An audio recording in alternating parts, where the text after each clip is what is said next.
बहू ये लो प्रसाद। बहू ये सब क्या है? तुम्हें पता है ना कि ये सब इस घर में नहीं बनता। क्या हो गया मम्मी जी, इतना ओवर रिएक्ट क्यों कर रही हो? मछली ही तो है, कोई इंसान तो नहीं। जब से इस घर में शादी करके आई हूँ ना, तब से घास फूस ही खा रही हूँ। अब मेरा मन किया फिश खाने को तो सोचा बना लूं। बहू हर घर के कुछ कायदे कानून होते हैं और उन्हीं के हिसाब से चलना पड़ता है। तो आप बनाइए वो कायदे कानून और फॉलो कीजिए उन्हें। मेरे पापा ने मुझ पे कभी भी कोई रूल्स रेगुलेशंस नहीं अप्लाई किए। ये सब इस घर में नहीं चलेगा, फेंको इसे अभी बाहर। एक्सक्यूज मी मम्मी जी, ये फिश ना मेरे पापा ने भिजवाई है, क्योंकि उनको ये बात अच्छे से पता है कि जिस घर में मेरी शादी हुई है ना, उस घर के लोग इसे खाना तो दूर अफोर्ड तक नहीं कर सकते। बहू तुम्हें पता है कि किसी जानवर को मारकर खाना कितना बड़ा पाप होता है? मम्मी जी, अपनी अनएजुकेटेड सोच ना अपने पास रखिए। किसी ने सही कहा है कि अपने लेवल और स्टैंडर्ड वाले लोगों से ना रिश्ता बनाना चाहिए। गलती होगी इस घर में शादी करके।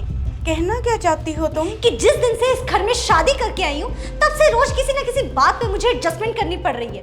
अब आज मैंने फिश क्या बना ली तो आपने पूरा घर ही सर पे उठा लिया। अच्छा हुआ तुम आ गए। क्यों, क्या हुआ? देखो ना बेटा, इसने खाने में मछली बनाई है और मेरे लाख मना करने पर भी नहीं फेंक रही। देखा देखा तुमने ये कैसे बातें कर रही है? पूनम सही कह रही हो। सूरज, व्हाट्स रॉन्ग विद यू? तुम्हें तो पता है ना कि मुझे फिश खाना कितना पसंद है। लेकिन तुम अच्छी तरीके से जानते हो इस घर में ना तो ये बनाया जाता है और ना ही खाया जाता है। कहाँ गया वो सूरज जो मेरे लिए सारी दुनिया से लड़ पड़ता था, मेरे लिए कुछ भी करने के लिए हमेशा तैयार रहता था। सही कहते हैं लोग, शादी के बाद ना लड़के बदल जाते हैं। देखो, बात को कहीं का कहीं निकालने की कोई जरूरत नहीं है। जैसे तुम्हें फिश खाना पसंद है, हमें नहीं है। मुझसे आज तक इस तरीके से किसी ने बात नहीं की। मैं तुमसे प्यार करती हूँ, तुम्हारी कोई गुलाम नहीं हूँ। और वैसे भी ये तो तुम सोचो कि मैं इस घर में इतनी एडजस्टमेंट कर रही हूँ, कितनी प्रॉब्लम्स आ रही होंगी मुझे। वहां मेरे पापा के घर पे नौकर थे, हर चीज अवेलेबल होती थी। उन्होंने कभी भी मुझे कोई चीज की कमी नहीं आने दी। देखो, मैंने तुम्हें पहले ही कहा था कि मैं तुम्हें खुश रखूंगा, लेकिन मेरी हैसियत तुम्हारे पापा जितनी नहीं है। सब कुछ जानते हुए तुम ये बोल रही हो? अरे हम पाठ पूजा वाले लोग हैं और हमारे यहाँ मांस मच्छी खाना पाप माना जाता है। अरे हमारा ना सही, कम से कम हमारी परंपरा का तो मान रखा होता। यू नो व्हाट, मैं तंग आ गई हूँ इस मिडिल क्लास घर में रह के। अब मुझसे और एडजस्टमेंट नहीं होगी। मैं नहीं रह सकती इस कबूतर खाने में। बेटा अब तू ही बता, मैंने क्या गलत बोल दिया बहू को? मैं तो सिर्फ उसे समझा ही रही थी। अब अपना धर्म भ्रष्ट थोड़ी कर सकते हैं हम। माँ, आपकी कोई गलती नहीं है, आप अपनी जगह बिल्कुल ठीक है। वो थोड़ा नाराज़ है, मैं उसे समझा कर आता हूँ। तुम कहाँ जा रही हो? तुम और मैं अभी इसी वक्त मेरे पापा के घर जा रहे हैं, हमेशा के लिए। बहू ये क्या कह रही हो तुम? घर परिवार में तो झगड़े होते ही रहते हैं, इसका मतलब ये थोड़ी है कि तुम घर छोड़कर चली जाओगी। आपके यहाँ होते होंगे, मेरे नहीं। मुझे नहीं रहना यहाँ पे, चलो यहाँ से। माँ, इसे रोकने की कोई ज़रूरत नहीं है। इसने जो फैसला लिया होगा सोच समझ के लिया होगा।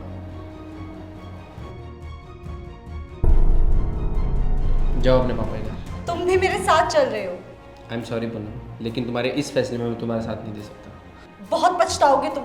अरे इस कबूतर खाने में ऐसा रखा ही क्या है जो तुम मेरे पापा के घर आने से मना कर रहे हो? रुको, मैं ना अभी पापा को फोन करती हूँ, वही तुम्हें अच्छे से समझाएंगे। हेलो। हाँ बेटा। पापा, मैंने इस घर को छोड़ने का फैसला कर लिया है, क्योंकि ये लोग मुझे यहाँ फिश नहीं बनाने दे रहे हैं और सूरज मेरे साथ आने से मना कर रहा है। आप प्लीज उसे समझाइए। बेटा मेरी एक बात आज कान खोल कर सुन लो। शादी के बाद तुम्हारा असली घर वही है जहाँ तुम रह रही हो। तो उस घर को छोड़ने की गलती कभी मत करना, क्योंकि अगर तुम उस घर को छोड़कर इस घर में आओगे तो तुम्हारे लिए इस घर में कोई जगह नहीं है। तो जो भी डिसीजन लेना सोच समझ कर लो। पूनम, तुम्हारे पापा ने जो भी बोला बात सही है। भले ही तुम्हारी परवरिश बहुत बड़े ख़ानदान में हुई है और मेरी मिडिल क्लास में हुई है, बट मैं अपने माँ बाप के दिए हुए संस्कार को कभी नहीं भूलूँ। तुम्हें जाना है तो तुम जाओ, मैं तुम्हें नहीं रोकूंगा। क्योंकि जो औरत अपने पति को उसके माँ बाप और प्यार के बीच में चुनने को बोले, वो औरत पत्नी के नाले के लायक नहीं है। तुम्हें तुम्हारी बेशुमार दौलत मुबारक हो। बहू अगर तुम्हें मांस मछली खाना ही है तो घर के बाहर जाके खा लिया करना, लेकिन इस घर को छोड़ के मत जाओ। बेटा अगर तुम्हें मेरी किसी बात का बुरा लगा है तो मुझे माफ़ कर दे, नहीं नहीं मम्मी जी, आप क्यों माफ़ी मांग रही है?